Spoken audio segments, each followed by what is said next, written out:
Hello, good to see you. Yes, please. All right, thanks everyone. I think we'll go ahead and get today's or this morning's session started. So thanks everyone for joining, both here in person as well as online. So my name is Ian Cochran, and I am a senior advisor at I4C, Institute for Climate Economics, a research think tank based in Paris, and also the head of the Secretariat for the Mainstreaming Climate and Financial Institutions Initiative.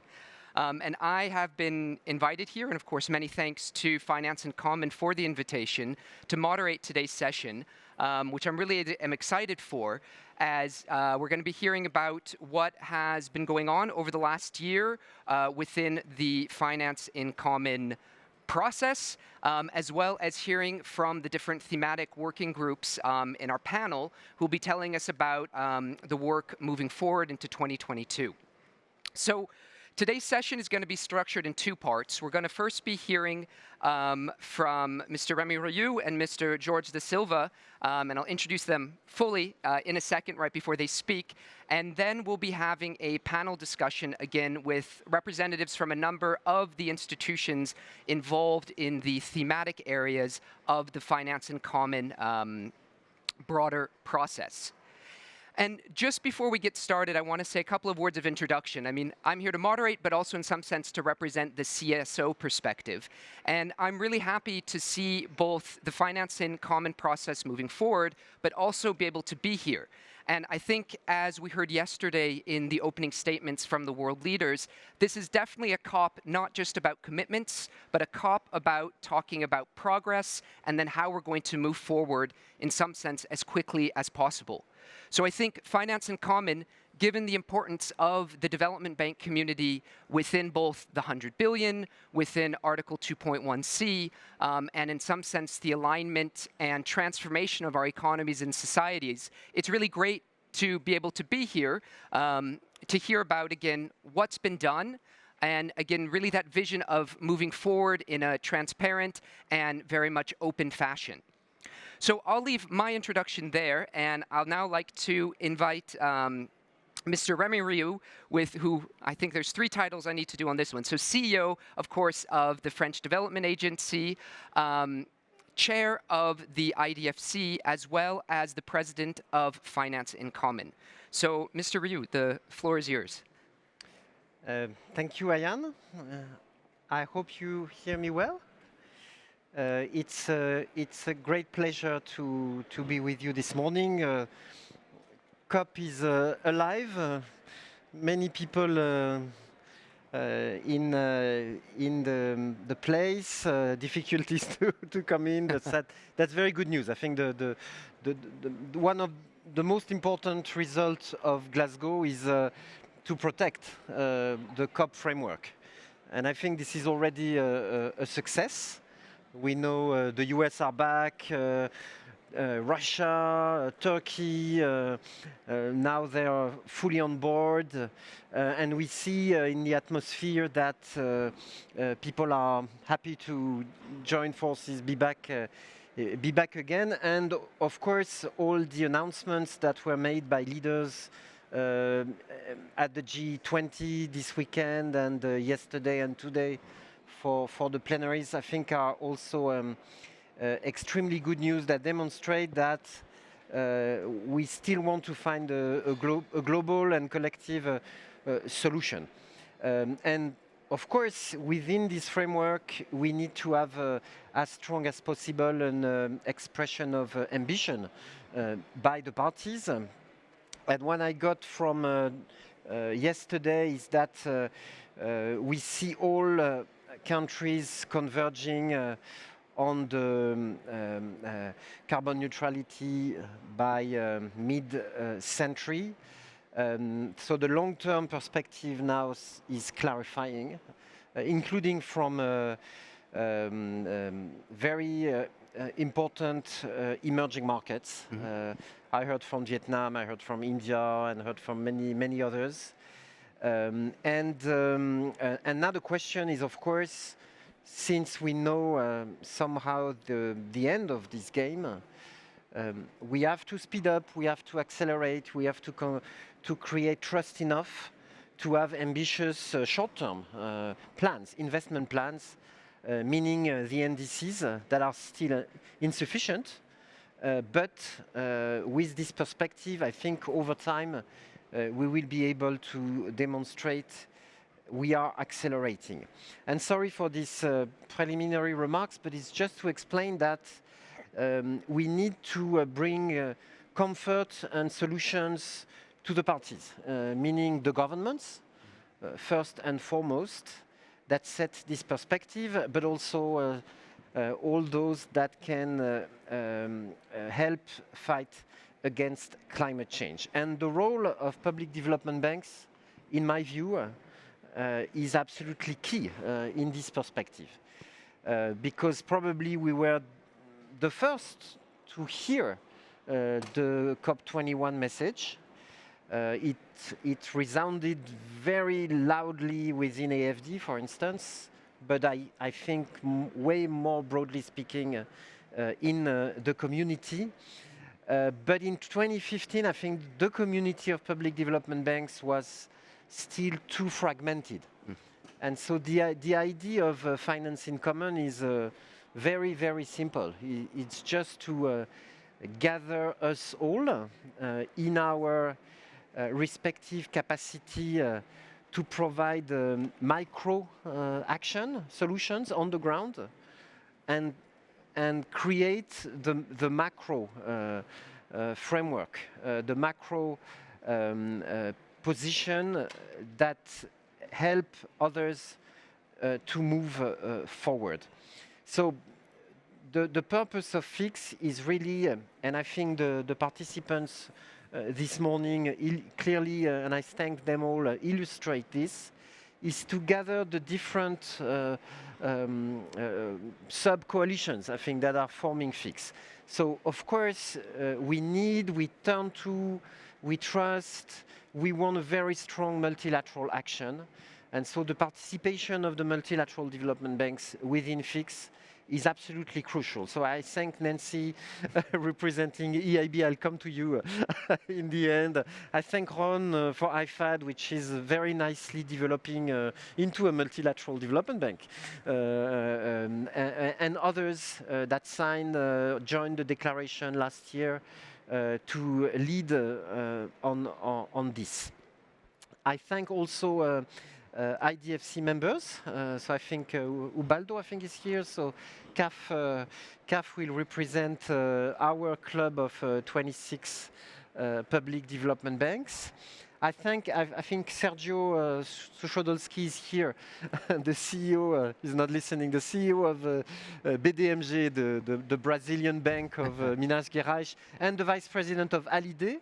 And so Sergio is representing the World Federation of DFIs, which is built on 5 regional pillars in each region.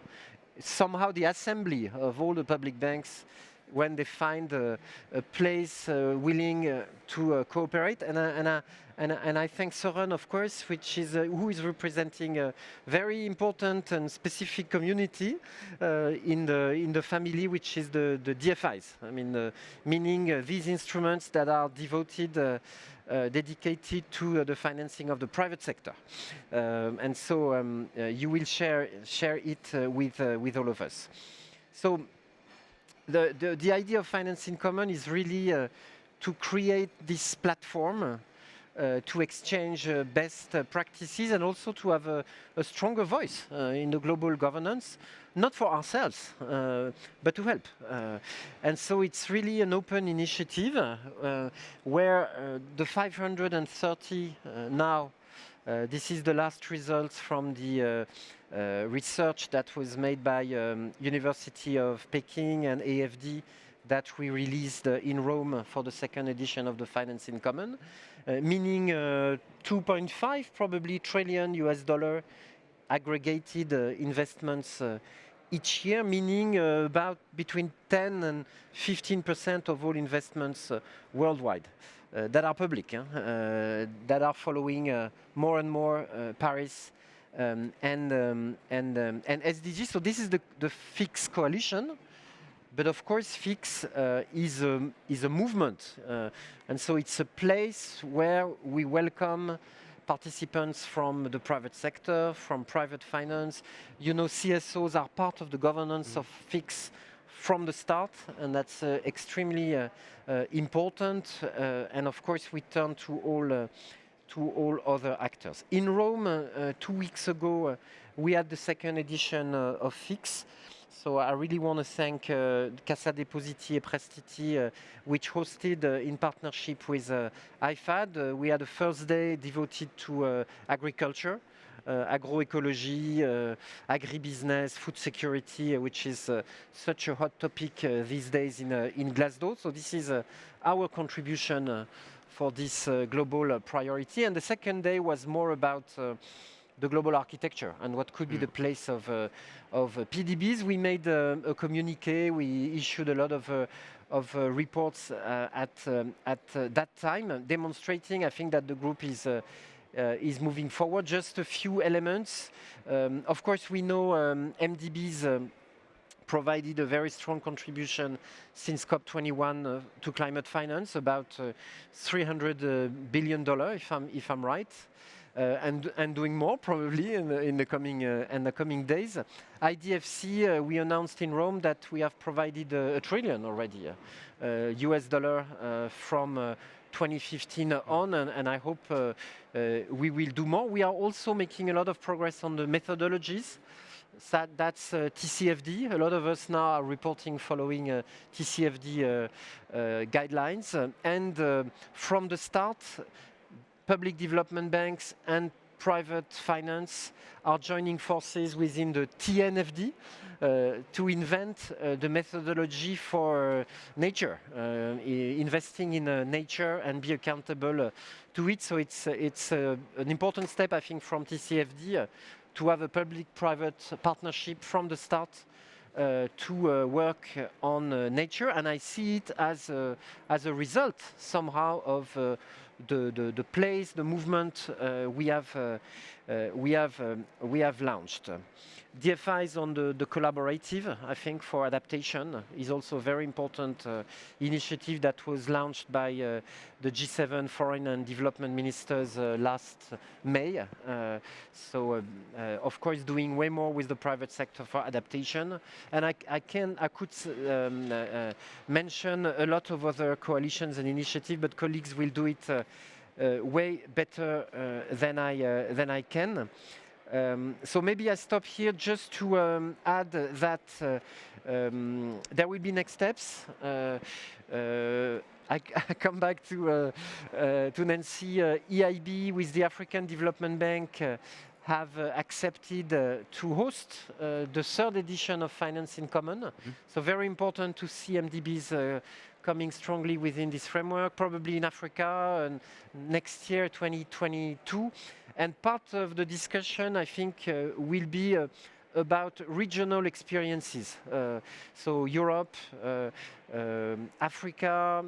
I discussed yesterday with Mauricio Claver-Caron on, of course, there's a very nice experience in Latin America on between the connections between national development banks and regional institutions.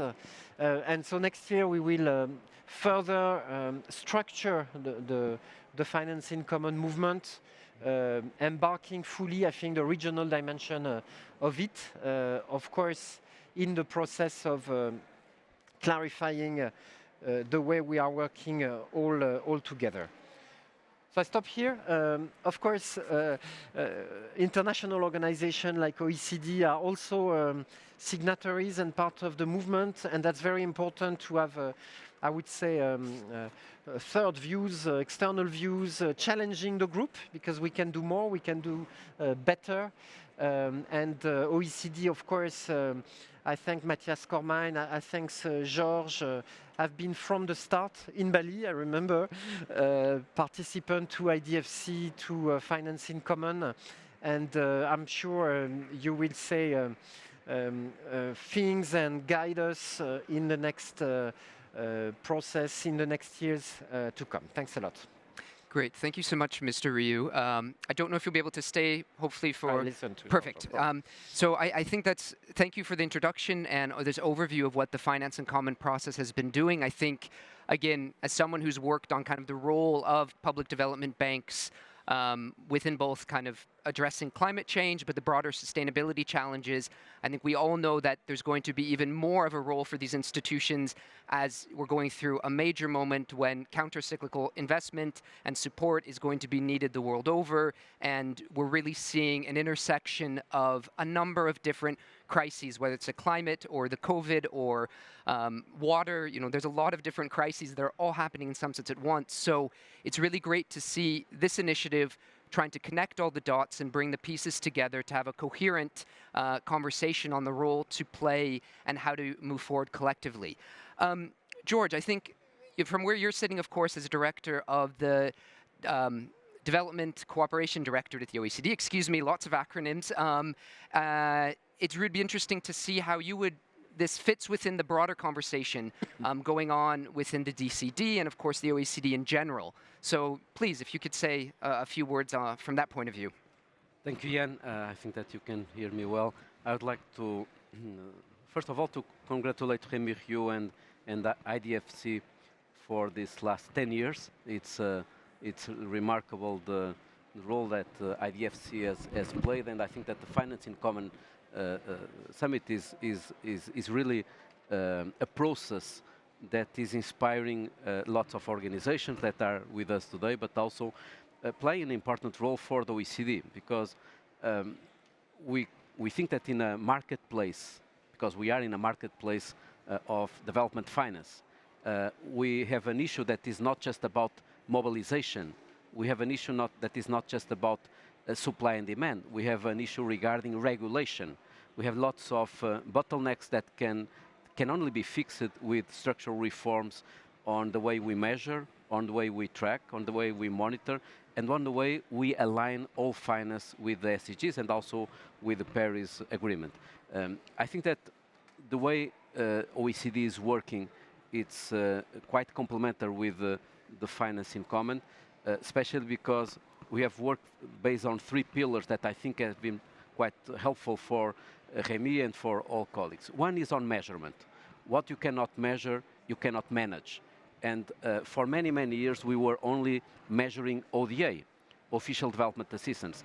And we know that there are many other flows that needs to be monitored and measured, such as South-South, and also the private finance that is mobilized through official initiatives, as well as the contribution to global public goods. That's why we developed what is called the TOTSD, the Total Official Support for Sustainable Development. It's another measurement tool in addition to ODA. It doesn't replace ODA, it complements ODA, and it captures all flows regardless the conditionality level.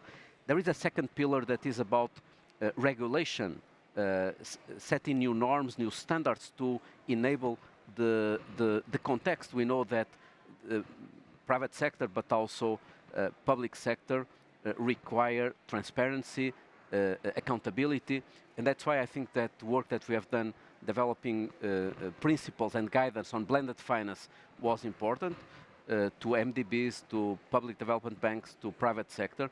The same with adoption very recently, maybe 2 or 3 months ago, on impact investment standards for development cooperation, joint work between the OECD and UNDP, following also the G7 call for aligning all finance with SDGs. And as you know, we have produced a report precisely addressing this SDG alignment framework. And the third pillar, it's about policies and evidence that can inspire this discussion.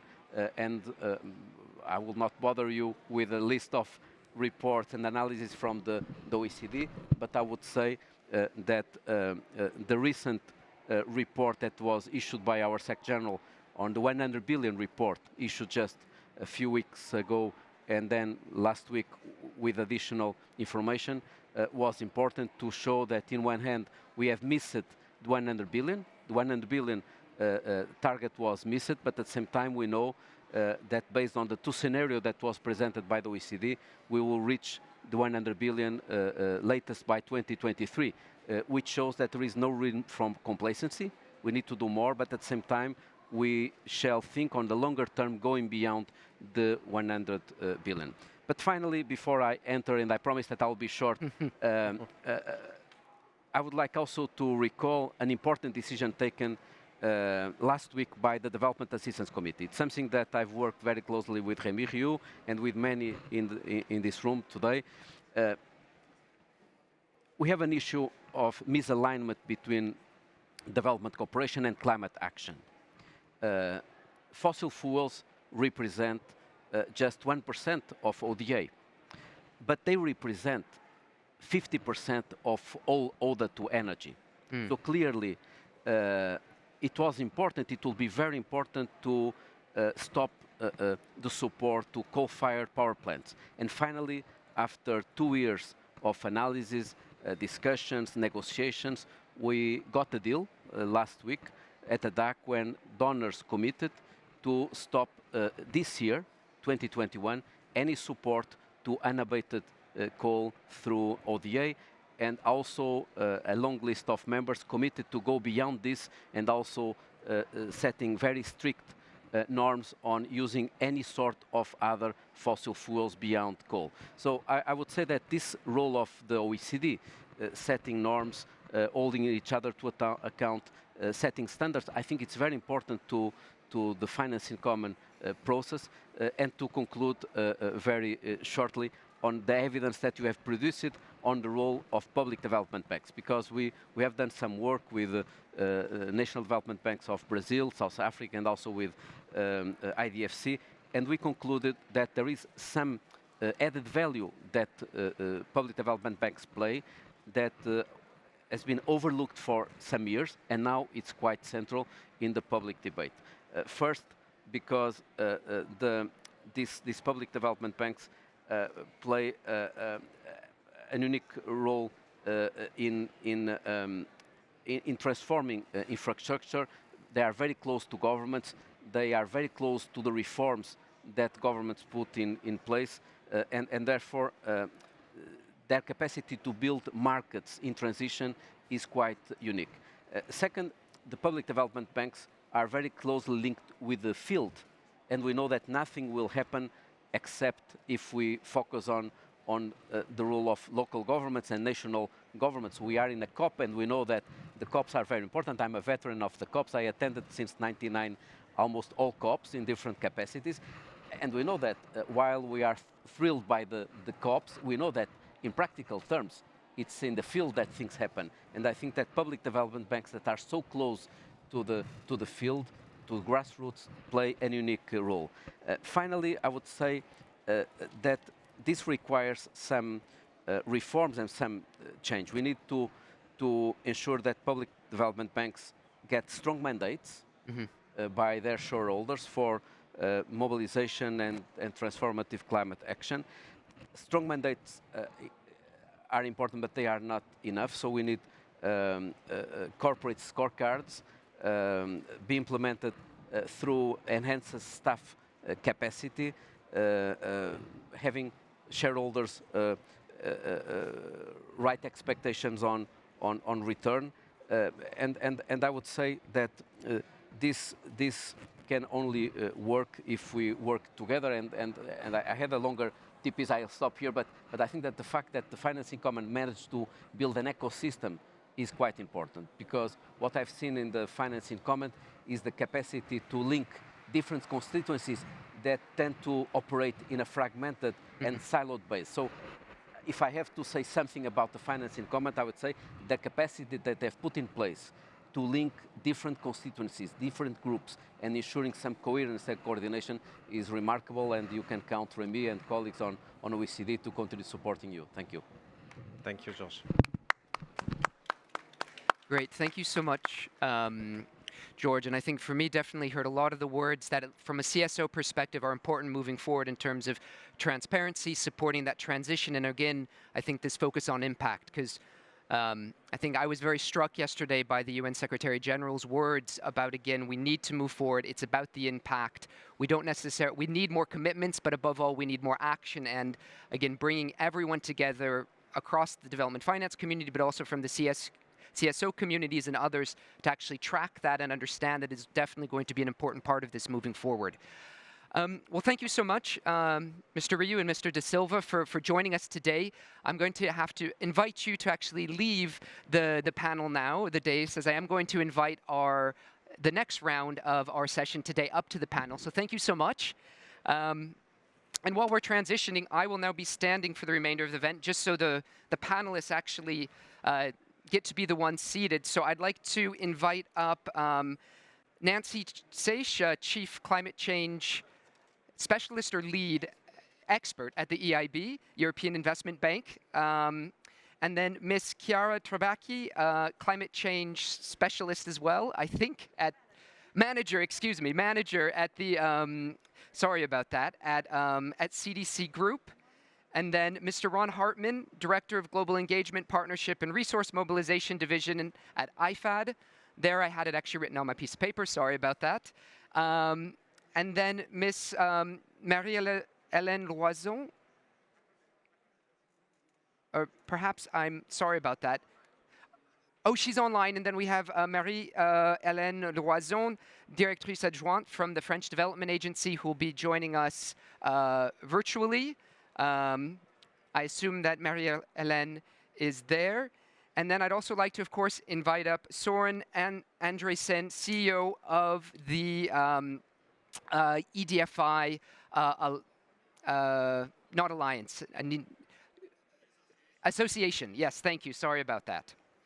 So again, I think we have a great panel here today, and taking the role from the CSO point of view, I think what's for me great about this panel is that each person is going to be able to tell us a little bit concretely beyond, in some sense, the commitments, targets, and the broader aims of the Finance in Common and FICS, but really delve into the detail both in terms of the progress that's been made over the last year, as well as this initiative is looking to move forward into 2022, and how, again, can we really use it in a way to connect up all these fragmented parts of the broader development finance system community and really move forward faster together.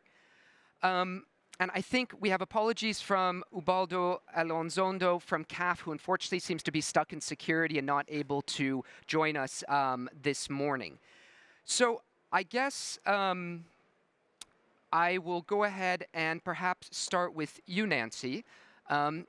As speaking, of course, both for the multilateral development banks and also for the European Investment Bank, if you could say a few words about what has been going on on the topic of alignment with the Paris Agreement, and really, in some sense, the progress seen perhaps across the development finance community this past year, but also specifically in terms of some of the conversations in relation to FICS. So I'm just checking this Yes. works. Okay, thank you. So thank you very much for inviting me here to speak on behalf of the MDBs, and I'll also add a little bit about the EIB at the end. We will be, as Remy pointed out, with the African Development Bank hosting the third Finance in Common Summit next year, and we're looking forward to that very much. If I come back to the MDBs, I think as we're in the IDFC pavilion, I think it's important to highlight that, we've been working together as two big groups, the MDBs and IDFC, for a number of years.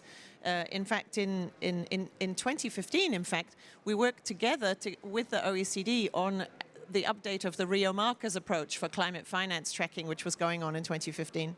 And I remember that working with some of the people that I'm still hoping to bump into around the COP if they can get in through the security queue.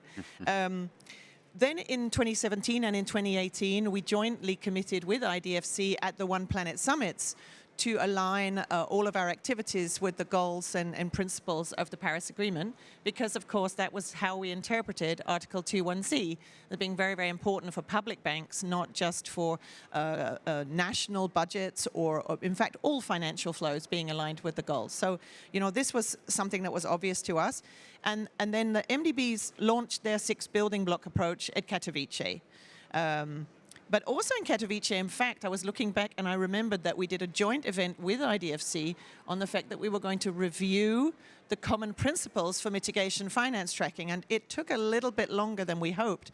But in fact, at our pre-FICS event on climate, which we organized with Agence Française de Développement, we were very happy to announce that MDBs and IDFC agreed this year and published a new updated set of common principles for climate mitigation finance tracking. And I think this is hugely important because it's something that obviously can be used by a much wider range of institutions. It's publicly available, and it really builds on the expertise and experience that the two groups have had. So I think this is really where we start to see public banks coming together out of their silos, if you like, and delivering a really big and important public good. And I mean, I think it's important to remember that the climate finance is a critical part of Paris alignment. I think sometimes people talk about it only in terms of stopping doing things, moving away from fossil fuels. This is all very important, but it's also important to accelerate climate finance, mobilize more finance for it, and so on. So in the last year, the MDBs have been working on implementing and working on different methodologies. I'm not going to go into everything that's been going on. In fact, we have an event tomorrow in the MDB Pavilion about our whole program of updates and so on. I'll just highlight a couple of very important things. We've been working on the challenge of how to promote Paris alignment when you're working through intermediated finance. And we've developed methodologies which we're now testing and piloting, so we'll be talking about that. We've also developed some principles for just transition, which have just recently been published just before the COP, high-level principles on just transition. And also, we will be sharing at our events at the MDB Pavilion principles for supporting long-term strategies. And we believe that this long-term strategy support and engagement is probably one of the biggest value-added areas where the MDBs are working together. And in fact, we made a joint statement for the COP yesterday, which was introduced by President Malpass of the World Bank, highlighting that we're also looking at the concept of having a joint facility to support long-term strategies. Now, again, I think this is another area where working with a bigger range of public banks is going to be terribly important, because we all have to support countries, cities and regions in a consistent way. And so I would also hope that the work we've done on long-term strategies and principles for long-term strategies will be useful for the wider audience. And I would just end by saying that EIB is obviously implementing its own Paris alignment commitments, which were that all of its financing activity should be Paris aligned by the end of 2020. We have our climate bank roadmap, and we move on. It's difficult. Some of it is challenging, but it all has to be done. And we are launching at this COP our new adaptation plan, our first adaptation plan, but very important step up for us as the EU Climate Bank. But also, and I think this is interesting, perhaps as a wider discussion, our approach to the Paris alignment of counterparts, meaning of our clients. How do we assess and support what our clients are doing, not just the individual projects we're financing? And when we did our public consultation on our Climate Bank roadmap, that was actually one of the biggest bits of feedback we were given, that we needed to look wider than just the projects that we were financing and look more widely at what the clients were doing and how we could support them to be Paris aligned. Because ultimately, it's not about whether the EIB or any other MDB is resilient and low carbon. It's about whether we can support our clients to be resilient and low carbon. So I'll hand back now to you. Thanks. Yeah, no, great. Thanks, Nancy. I'll come back to ask a few questions once we've had our first round about maybe how moving forward in 2022, FICS can be a tool to help move some of that together and spread the practice within the broader development community. But before we do that, I'd like to now turn to Ron. Over this last year, and particularly last 2 weeks, the issue of agriculture and climate change and that convergence between the two has been a big topic for Finance in Common, and of course I think something very close to and dear to the heart of IFAD in general. So I was wondering if you might be able to say a few words again about where the state of thinking is on that set of issues is today. Yep. Yeah. Excellent. Well, firstly, very warm welcome to everyone, and it's great to be here, particularly so soon after the successful second Financing in Common Summit, which we were very proud to co-host with Cassa Depositi from Italy, and also, of course, our friends at AFD. Perhaps in the interest of time, I'll focus on three things. One is food systems, as you mentioned before, and their importance for for climate, but particularly for the prospects of the world going forward. I'll say a few comments about the international financial system and how there needs to be a better alignment with sustainable food systems. And then maybe to talk a little bit about the public development bank initiatives in agriculture. So most of you hopefully would be aware that a little over 6 weeks ago, the United Nations Secretary General called a food system summit for the first time. And unfortunately, what the Food Systems Summit concluded was that our food systems are currently unsustainable. They're failing not only the consumer, but also the people who grow our food, but importantly for the topics that we're discussing today, also our planet. And there's a number of reasons behind that, particularly in alignment in investment, but also just in terms of issues of equity. In terms of the international financial system and how it can align to food systems, a common objective I think that we all have from the COP here today and over the next 10 days or so is to try and increase the amount of finance that's available for climate. But there's a couple of nuances within that we certainly feel at IFAD are important. Firstly, is making sure that what kind of climate finance investment is being targeted. And by this, we all know that a disproportionate amount of investment currently goes towards mitigation. I think only $1 in $18 is targeted towards adaptation. And for small-scale farmers globally, adaptation is critical. Adaptation means a failure of crop or a success. Adaptation means the ability to feed your family and to improve your livelihoods. So making sure that there's not so much a rebalance, but making sure that there's increased intention and increased investment is critical. A second element that's important for our target group is making sure that small-scale farmers particularly benefit from climate finance. Currently, less than 2% of climate finance reaches small-scale farmers. And that's critical. That's a critical element. So increasing not just the level of financing, but where this financing goes and to who is hopefully an outcome that we can achieve over the next 10 days. In terms of public development banks and public development banks in agriculture, currently public development banks account for around 2/3 of public investment in agriculture. So that's an enormous amount of investment capital that goes. It's also an enormous opportunity that if this 2/3 of investment is targeted in the right kind of way, in a sustainable way, to transform food systems into a way that's going to benefit people and planet, is a huge developmental opportunity that we need to take advantage of. At the first Financing Common Summit, or a little bit beforehand, we started to contact public development banks in agriculture to see if they were interested in perhaps forming some kind of coalition, to share experience, to share knowledge, to discuss common metrics, but particularly to develop ideas of how to invest more sustainably in food systems. Over the year before the second Financing Common Summit, which just happened, there was a great deal of momentum that was gained. And we had a number of public development banks join a coalition to make sure that investment in food and agriculture is more sustainable going forward. Currently, there's around 40 to 42 public development banks that are specifically focused in agriculture, and around 70 that have a large portfolio of investment. Going forward, what we are looking at facilitating is the establishment of a platform. And this platform will help public development banks in agriculture, as I said before, to share experiences, to make sure that they are able to develop innovative instruments to support food systems transformation, to ensure that there is agreed metrics to be able to review, measure, and report on performance, and particularly to share technical expertise, because not all public development banks are equal, and we feel that there's certainly an opportunity to share knowledge and to share know-how. So that's what we'll be supporting going forward.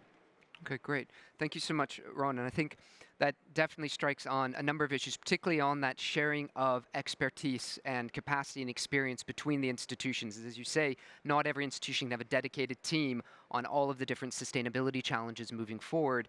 And I'll probably come back to that point again of making sure again that when we are talking about the finance and investment, that it's going to those who need it, as it sounds like, as you note, a lot of the finance today is not getting to those frontline actors within the food system. I'd like to now turn to Chiara and to say perhaps a few words on particularly the barriers hindering private investment in climate adaptation and resilience. As again, this is definitely, again, one of those areas where we know not enough is being done, and particularly bringing private investment into that space remains challenging, whether it's for the economic model or a lot of different reasons related to the type of projects, etc. So yes, if you could say a few words from your perspective and that of CDC Group. Can you hear me well? Oh, sorry, didn't realize you didn't have a mic, yeah. First of all, thanks so much for the invitation. It is certainly a pleasure, and also I feel privileged to be here in person. I'm Chiara Trabacchi from CDC Group, Climate Change Manager at CDC Group. CDC Group is also one of the co-lead of the so-called Adaptation and Resilience Investors Collaborative, to which many of the organizations here today are also part of. And certainly the Adaptation and Resilience Investor Collaborative develops from the recognitions of those barriers to invest in climate adaptation and resilience, and particularly those barriers hindering private investments in this context. The Adaptation and Resilience Investor Collaborative very much developed and was launched at the Financing Commons Summit 2020, along with IFD Group, the Dutch FMO, and also the Foreign Commonwealth Development Office. And since then, certainly, it has made significant progress in terms of memberships, in terms of commitments, ambitions, and also activities. So now, in just over a year, we are about 20 members, almost 20 members, starting from a few. The different organizations have also committed, particularly the G7 Development Finance Institutions members of the collaborative, committed a set of ambitious goals to the G7, and these have been endorsed and welcomed by the G7 Foreign and Development Ministers. And also the commitments and the work of the collaborative has been welcomed by the Public Development Bank Coalition that got together at the Financing Commons Summit 2021, and the different members of the FICS, the Financing Commons 2021, certainly were encouraged to join the commitments of the collaborative put forward to the G7. Last but not the least, the collaborative, so the different members of the collaborative have been working together in dedicated and focused working groups, and these working groups are very much shaped and working towards the implementation of the commitments put forward to the G7. These more specifically are first working towards the adoption of common approaches for identifying eligible investments in adaptation and resilience, and also measuring impact on the ground, and certainly very much building on the activities and the work that has been done to date by other organizations such as the multilateral development banks. And this with the recognition that certainly, one of the key barriers to investments is the identification of what qualifies as adaptation and resilience, and very much try to understand how to identify and also how to price the benefits associated with it. The second commitment put forward to the G7 by the G7 DFI members, and certainly towards which other members of the collaborative are working towards, is around the enhancement, the building of those capabilities that are required to make all our investments resilient to physical climate risks, and very much working together to enhance our ability to systematically and consistently identify, assess, monitor, and manage physical climate risks, and also engage and enable our counterparties to do so. Last but not the least, one of the last and very important commitment put forward to the G7 is about strengthening partnership, collaborations, particularly public-private partnership, to develop pipelines of bankable adaptation and resilience investments. And this is very much key because certainly it's a common hurdle for both public development banks, but also for private investors that in certain cases very much required collaborations with different organizations, including the OECD that was here before, but also the OECD, etc., to develop those regulations and policies required to enable the environment for investments by private actors. So certainly, the work of the collaborative develops from the recognition that partnership is key. Partnership with others is very much relevant to share knowledge, share and bring to light best practices, and also very much to build the know-how, the tools, and the ambitions, the collective ambitions that are required to accelerate investments, scale those up at speed, because no time is left. Thank you. Oh, great. Thank you so much, Karen. I think they're hearing that set of commitments and also those steps necessary to really, as you say, relate to the impact is what I will come back to you for the next round of questions to see really what's planned moving forward. But I think building off, again, this link, particularly with the connection with the private sector, I'd like to turn to Soren now and hear a little bit about more from the perspective of EDFI and this group of institutions that are really focusing on mobilizing a lot of the private sector, to hear a little bit about how that the Paris Agreement and the objectives laid out there are being rolled into the broader work of EDFI. Yes, thank you very much, and it's great to be here with you and to hear about the experiences of the institutions and groups of institutions that are present here. So, as development finance institutions, our mandate is to invest into the private sector in emerging and developing economies, to effect private sector development that is aligned with the Sustainable Development Goals and the Paris Agreement, but also to mobilize more private finance to tackle these challenges.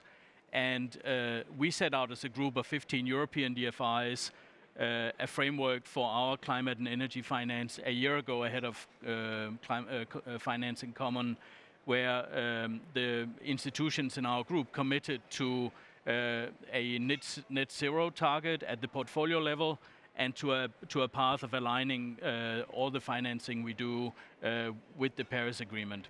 And as you can imagine, we have been hard at work as institutions, just like the other colleagues that we heard from, to find how to put that into practice and how to aggregate the experiences we've been making over the last several years in those areas and putting them into wide and general action. Reflecting on the wider Finance in Common framework, the European DFIs are of course not the only institutions that do private sector development finance operations. And it's great to see that we have, of course, the private sector arms of the MDBs traveling along a very similar journey to the one that our institutions is on, but also that development finance institutions, for instance, like the US DFC, the Canadian FinDev, have also made net zero commitments and committed to traveling along the same path. I think that's important for a couple of reasons, both because we are a community of institutions that do a whole lot of cooperation together in the markets that we work in. So we co-finance a lot, and we engage with a lot of the same financial institutions and funds and other clients that we work with. So it helps a lot for the market that we are aligned in the path that we follow. But it also matters because it sends a signal to other private investors that it's possible to opt for a credible approach to engage with this, and even if it's very, very complex, to make claims around wanting to be Paris aligned. We are on a journey together where we do have credible ways of doing this. And so just a few highlights of the things that our institutions have been working on with others over the last year. So one is around putting credible frameworks and tools around our net zero pledge and tracking emissions, where we are looking as a group to adopt a standard for carbon accounting that is widely accepted and that we think can be a good basis for sort of globally accepted approach to doing this, and also to put in place a multi-stakeholder initiative for impact modeling of in the emissions area, extending some work that we have been doing previously with partners in that area, and that gives some of our institutions are not very large institutions. They are relatively small institutions, much like many of the asset managers that actually need to move with us into emerging markets. And so the fact that we can adopt tools that are practical for institutions that may have 100 or a few hundred staff rather than thousands of staff is really crucial. In terms of aligning our financing, we started with energy, with a fossil fuel exclusion pledge, and with adopting a framework like what Nancy talked about for our green financing. But it's clear that we also want to be able to measure and assess the degree to which other areas of financing is coming into line with the Paris Agreement framework. And there, our members are still making progress on this, but we've adopted, the institutions agreed to adopt the recommendations of TCFD for transparent disclosures and reporting in this area. I want to just end up by saying that this is not something that you work on for some months or a year and then you're done. It's really a long-term journey, like we've heard from the colleagues here also. And it is that for DFIs as institutions, but also very much for our clients, where we'll see clients across many sectors really transform their operations in the coming several years to be more attractive, to be invested in, but also just to increase their impact on climate action. So. And there's a lot of complexities. You mentioned the agriculture area, which to me is an example of an area where there's a lot of complexity around this. Similar, I would say, with transport and buildings and other really key sectors that we still have a lot to work on, and of course all the intermediated financing. And so finally, just to echo what Chiara was explaining about adaptation and resilience, and the difficulty in a sense of knowing that what we are investing in is helping the right kind of transition. I do think that there are risks that we forget to focus on the rest of our SDG finance alignment mandate as DFIs and public development banks. When there's such an urgent need to act on climate, we really need to maintain also our focus on countries in greatest need and the inclusion needed to make those successful, or economies more successful. And that requires still a whole lot of work on impact measurement and mobilization of finance for those other considerations. And so that's something we're also very committed to as DFIs. Thanks. No, great. Thank you so much, Soren. And I think, again, another focus on thinking of it, sharing that experience, building that capacity collectively, and seeing how to share it both with, those DFIs focusing on the private sector, but also learning and sharing with those who, where that might not be their main mandate. I don't know if we have Marie-Hélène connected. I'm not quite sure how this systems work, but I think it'd be great if Marie-Hélène, you are there, out there somewhere. I am here. Can you hear me? Yes, we can hear you and we can see you now. So this is great.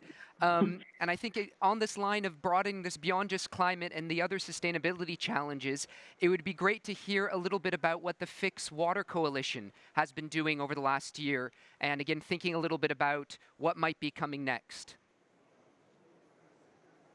Yes, right. Maybe a few words before on what is really the starting point of the Water Finance Coalition being, in fact, the challenge that we're facing in the water and sanitation sector. So we know that one of the greatest risks of global warming is linked to water availability, both in terms of quantity and quality.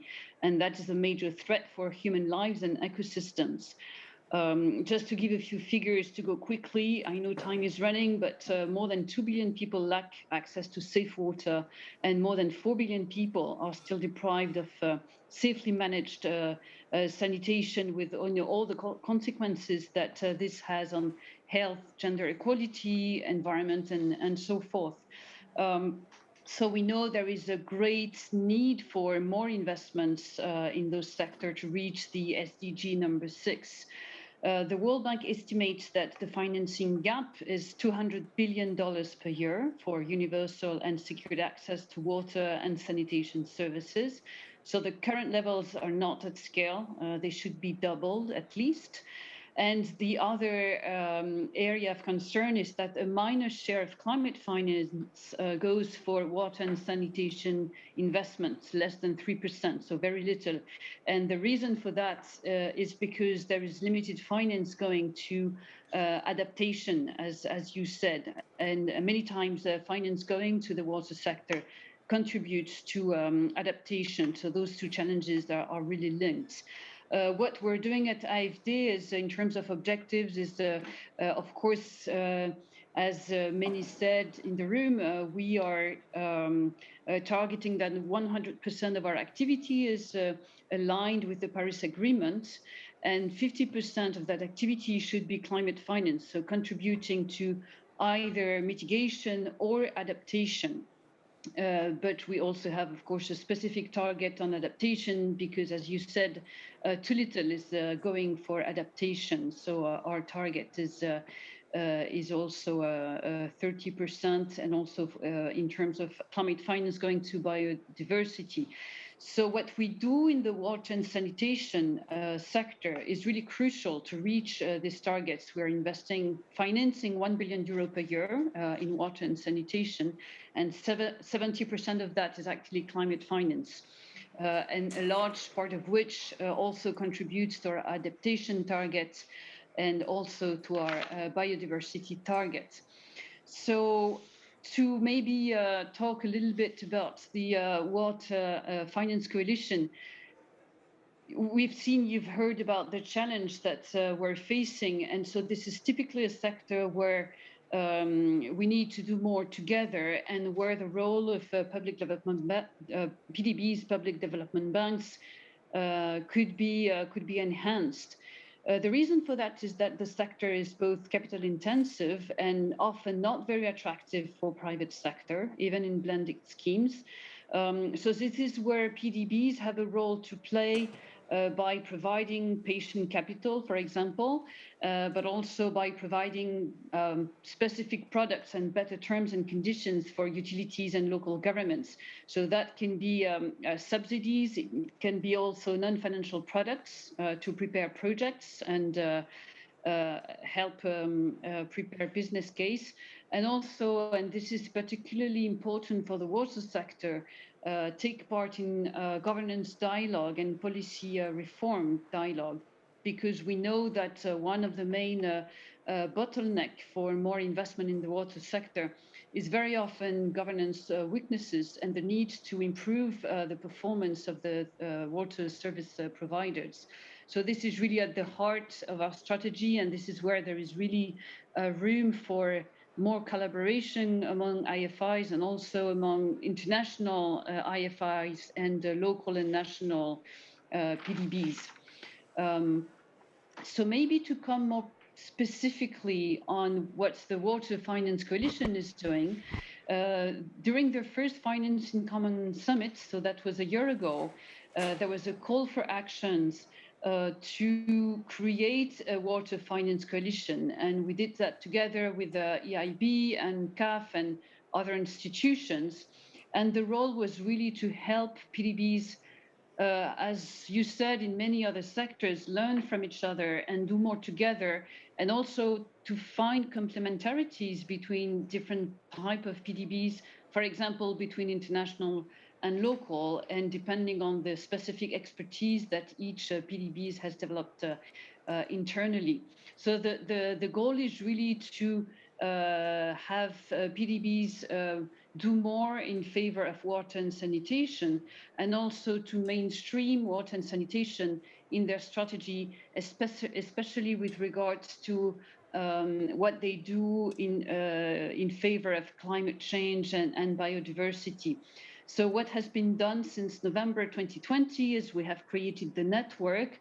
Many working groups were created and they have shared experiences and good practices. We have also released very recently a global study on the role of national public development banks and financing water and sanitation. And the findings of this study is really interesting, especially in terms of complementarities between institutions. And also during the last